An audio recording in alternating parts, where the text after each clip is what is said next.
नमस्कार दोस्तों, आइए सुनते हैं लियो टोल्स्टॉय के द्वारा लिखी कहानी एक चिंगारी घर को जला देती है। एक समय एक गांव में रहीम खान नाम का एक मालदार किसान रहता था। उसके 3 पुत्र थे। सब युवक और काम करने में चतुर थे। सबसे बड़ा ब्याहा हुआ था, मंझला ब्याहने को था और छोटा कुंवारा था। रहीम की स्त्री और बहू चतुर और सुशील थी। घर के सभी प्राणी अपने अपना काम करते थे। केवल रहीम का बूढ़ा बाप दम के रोग से पीड़ित होने के कारण कोई कामकाज नहीं करता था। 7 वर्षों से वे केवल खाट पर ही पड़ा हुआ था। रहीम के पास 3 बैल थे, एक गाय, एक बछड़ा, 15 भेड़ें थी। स्त्रियां खेती में काम में सहायता किया करती थी। अनाज बहुत पैदा हो जाता था। रहीम और उसके बाल बच्चे बड़े आराम से रहते, अगर पड़ोसी करीम के लंगड़े पुत्र कादिर के साथ इनका एक ऐसा झगड़ा न छिड़ गया होता जिससे सुख चैन जाता रहा था।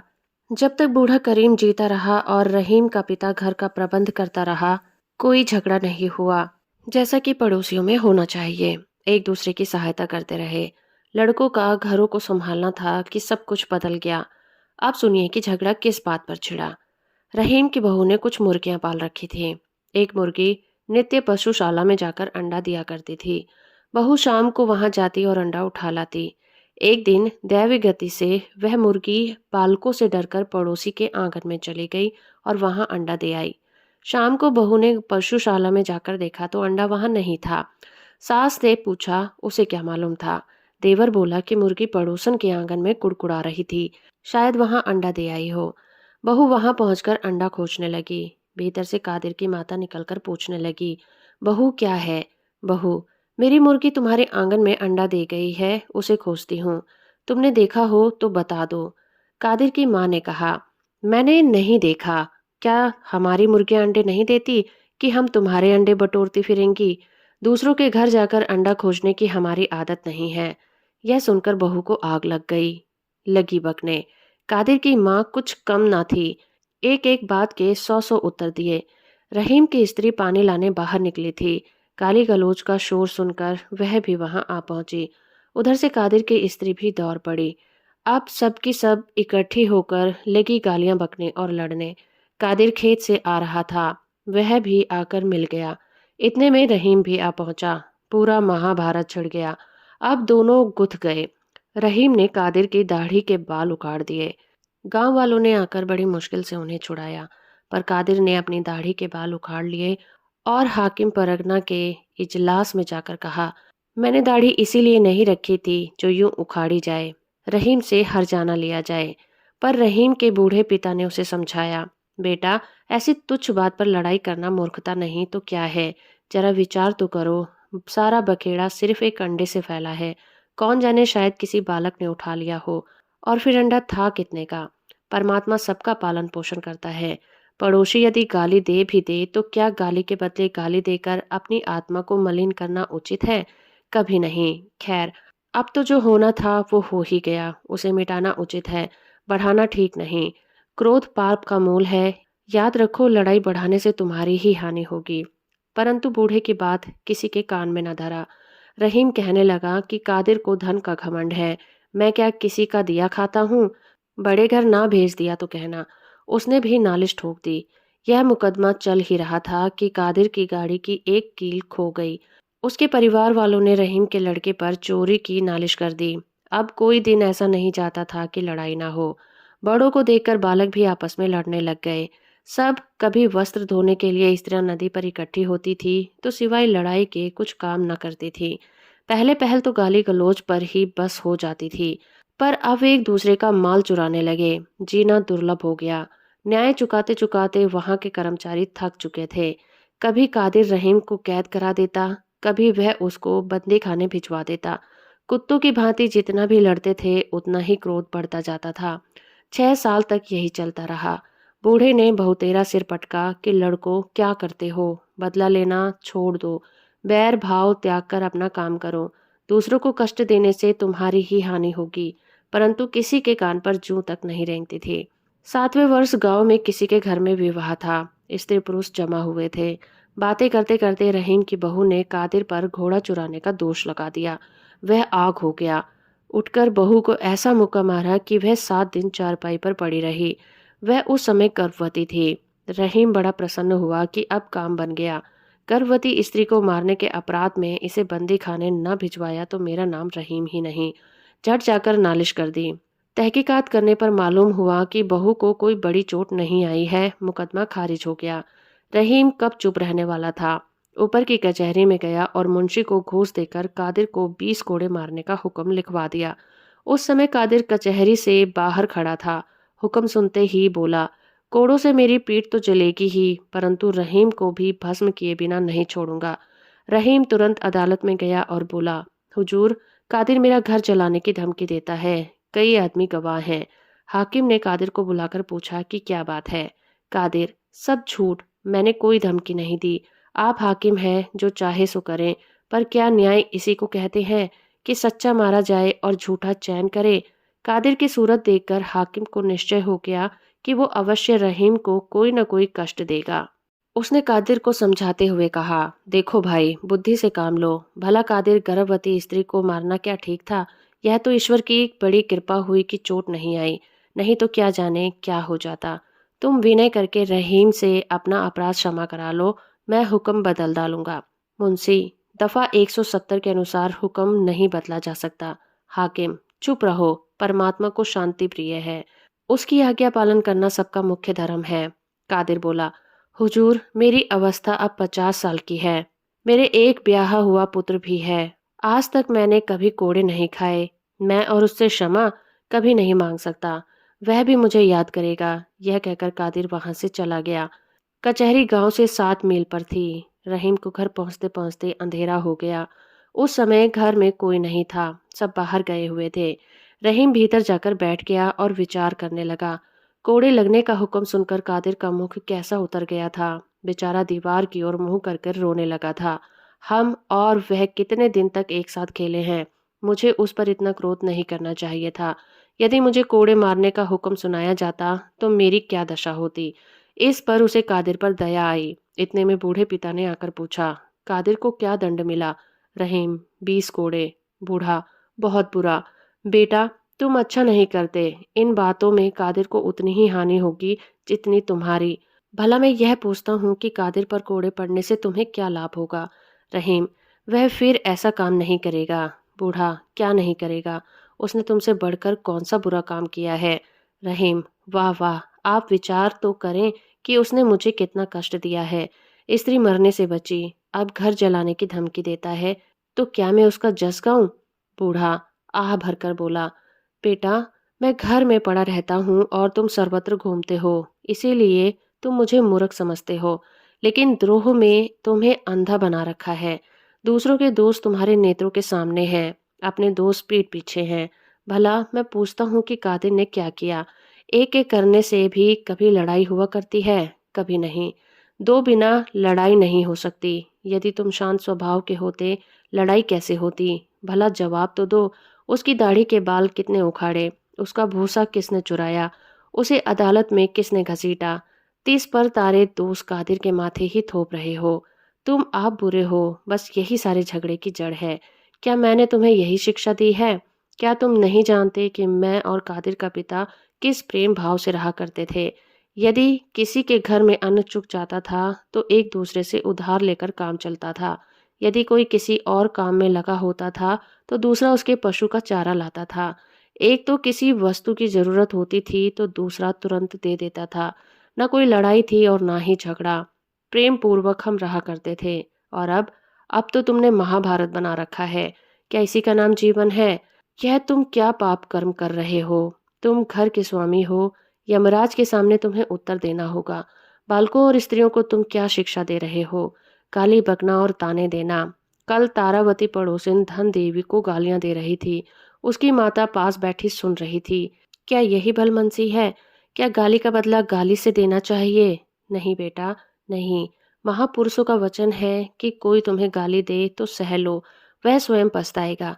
यदि तुम्हारे गाल पर एक चप्पल मारे तो दूसरा गाल उसके सामने कर दो, वह लज्जित और नम्र होकर उसका भक्त हो जाएगा। अभिमान ही सब दुख का कारण है। तुम चुप क्यों हो गए? क्या मैं झूठ कहता हूँ? रहीम चुप रहकर कुछ नहीं बोला। बूढ़ा, महात्माओं का वाक्य क्या असत्य है? कभी नहीं। उसका एक एक अक्षर पत्थर की लकीर है। अच्छा, अब तुम अपने इस जीवन पर विचार करो। जब से वह महाभारत आरंभ हुआ है, तुम सुखी हो या दुखी? जरा हिसाब तो लगाओ कि इन मुकदमों, वकीलों और आने जाने में कितना रुपया खर्च हो गया। देखो, तुम्हारे पुत्र कैसे सुंदर और बलवान हैं, लेकिन तुम्हारी आमदनी घटती जाती है। क्यों? तुम्हारी मूर्खता से। तुम्हें चाहिए कि लड़कों सहित खेती का काम करो, पर तुम पर तो लड़ाई का भूत सवार है। वो चैन लेने नहीं देता। पिछले साल जई क्यों नहीं होगी? इसीलिए ना कि समय पर नहीं बोई गई। मुकदमे चलाओ कि जई बो। बेटा, अब काम करो, खेती बाड़ी को संभालो। यदि कोई कष्ट दे तो उसे क्षमा कर दो। परमात्मा इसी से प्रसन्न रहता है। ऐसा करने से तुम्हारा अंतःकरण शुद्ध होकर तुम्हें आनंद प्राप्त होगा।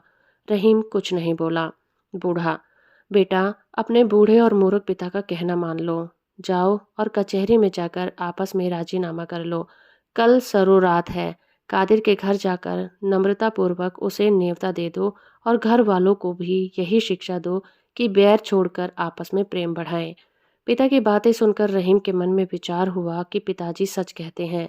इस लड़ाई झगड़े में हम मिट्टी में मिले जाते हैं, लेकिन इस महाभारत को किस तरह समाप्त किया जाए?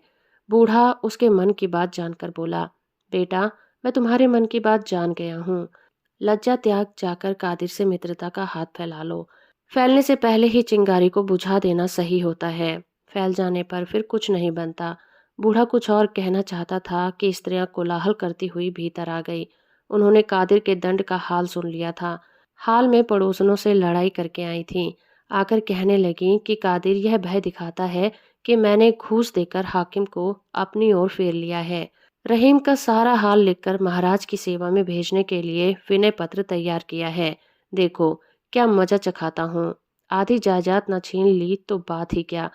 यह सुनना था कि रहीम के चित्त में फिर से आग दहक उठी। अषाढ़ी बोने की ऋतु थी, करने को काम बहुत था। रहीम भूसौल में गया और पशुओं को भूसा डालकर कुछ काम करने लगा।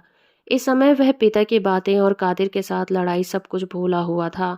रात को घर में आकर आराम करना ही चाहता था कि पास से शब्द सुनाई दिए, वह दुष्ट वध करने की योग्य है। जीकर क्या बनाएगा?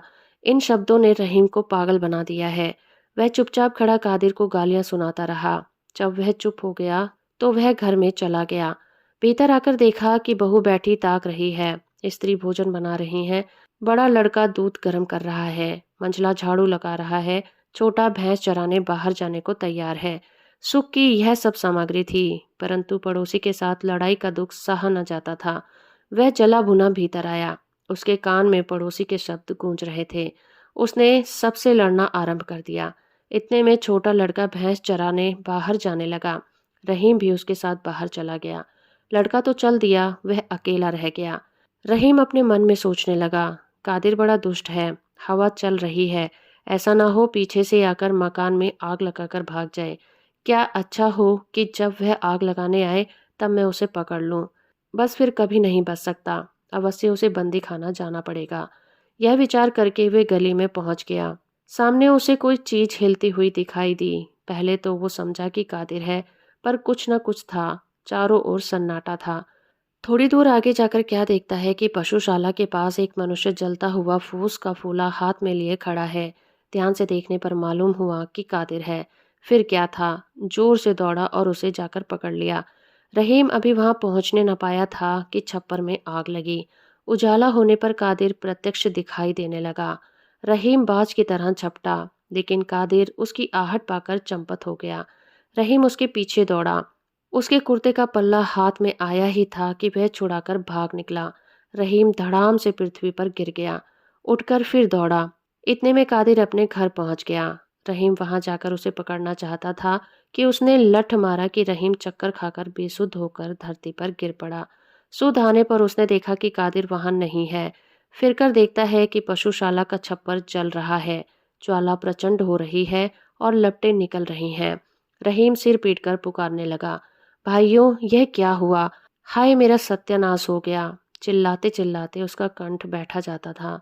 वो दौड़ना चाहता था, परंतु उसकी टांगें लड़खड़ा रही थी। वो धम से धरती पर गिर पड़ा और फिर उठा। घर के पास पहुंचते पहुंचते आग चारों ओर फैल गई थी। अब क्या बन सकता है? भय से पड़ोसी भी अपना असबाब बाहर फेंकने लगे। वायु के वेग से कादिर के घर में भी आग लग गई। वहां तक कि यहाँ तक कि आधा गांव जलकर राख और ढेर हो गया। रहीम और कादिर दोनों का कुछ भी नहीं बचा। मुर्गियां, हल, गाड़ी, पशु, वस्त्र, अन्न, भूसा आदि सब कुछ स्वाहा हो गया। इतना अच्छा हुआ कि किसी की जान नहीं गई। आग रात भर जलती रही। वह कुछ असबाब उठाने भीतर गया, परंतु ज्वाला ऐसी प्रचंड थी कि जा न सका। उसके कपड़े और दाढ़ी के बाल झुलस गए थे। प्रातःकाल गांव के चौधरी का बेटा उसके पास आया और बोला, रहीम, तुम्हारे पिता की दशा अच्छी नहीं है, वे तुम्हें बुला रहे हैं। रहीम तो पागल हो रहा था। बोला, कौन पिताजी? चौधरी का बेटा। तुम्हारे पिताजी। इसी आग ने उनका काम तमाम कर दिया है। हम उन्हें यहाँ से उठाकर अपने घर ले गए थे। अब वह बच नहीं सकते। चलो, अंतिम भेंट कर लो। रहीम उसके पास हो लिया। वहां पहुंचने पर चौधरी ने बूढ़े को खबर दी कि रहीम आ गया है। बूढ़े ने रहीम को अपने निकट बुलाकर कहा, बेटा, मैंने तुमसे क्या कहा था? गांव किसने जलाया? रहीम, कादिर ने। मैंने आप उसे छप्पर में आग लगाते देखा था। यदि मैं उसी समय उसको पकड़कर पूले को पैरों तले मल देता तो आग कभी न लगती। बूढ़ा, रहीम, मेरा अंत समय आ गया है। तुमको भी एक दिन अवश्य मरना है, पर सच बतलाओ कि दोष किसका है? रहीम चुप हो गया। बूढ़ा, बताओ। बूढ़ा, बताओ, कुछ बोलो तो। फिर यह सब किसके करतूत है और किसका दोष है? रहीम आंखों में आंसू भरकर बोला, मेरा। पिताजी, मुझे क्षमा कर दीजिए। मैं खुदा और आप दोनों का अपराधी हूँ। बूढ़ा, जानते हो अब क्या करना उचित है? रहीम, रहीम, मैं क्या जानूं? मेरा तो अब गांव में रहना कठिन है। बूढ़ा, यदि तू परमेश्वर की आज्ञा मानेगा तो तुझे कोई कष्ट नहीं होगा। देख, याद रख, अब किसी से न कहना कि आग किसने लगाई थी। जो पुरुष किसी एक का दोष क्षमा करता है, परमात्मा उसके सारे दोष क्षमा कर देते हैं। यह कहकर खुदा को याद करते हुए बूढ़े ने प्राण त्याग दिए। रहीम का क्रोध शांत हो गया। उसने किसी को न बतलाया कि आग किसने लगाई थी। पहले पहल तो कादिर डरता रहा कि रहीम ने चुप रह जाने में भी कोई भेद होगा। फिर कुछ दिनों पीछे उसे विश्वास हो गया कि रहीम के चित्त में अब कोई बैर भाव नहीं रहा। बस, फिर क्या था? प्रेम में शत्रु भी मित्र हो जाते हैं। वे आसपास घर बनाकर पड़ोसियों की भांति रहने लगे। रहीम अपने पिता का उपदेश कभी न भूलता था कि फैलने से पहले ही चिंगारी को बुझा देना सही है। अब अगर कोई कष्ट देता है तो वह बदला लेने की इच्छा नहीं करता। यदि कोई उसे गाली देता है तो वो सहन करके ये उपदेश करता है कि कुवचन बोलना अच्छा नहीं है। अपने घर के प्राणियों को भी वह यही उपदेश दिया करता है। पहले की अपेक्षा अब वो जीवन बड़े ही आनंद पूर्वक जीता है। तो दोस्तों, अभी आप सुन रहे थे लियो टोल्स्टॉय के द्वारा लिखी कहानी एक चिंगारी घर को जला देती है, जिसका अनुवाद किया था मुंशी प्रेमचंद्र ने। उम्मीद करती हूँ ये कहानी और मेरा प्रयास आपको अच्छा लगा होगा। वीडियो को लाइक और चैनल को सब्सक्राइब करना बिल्कुल मत भूलिएगा।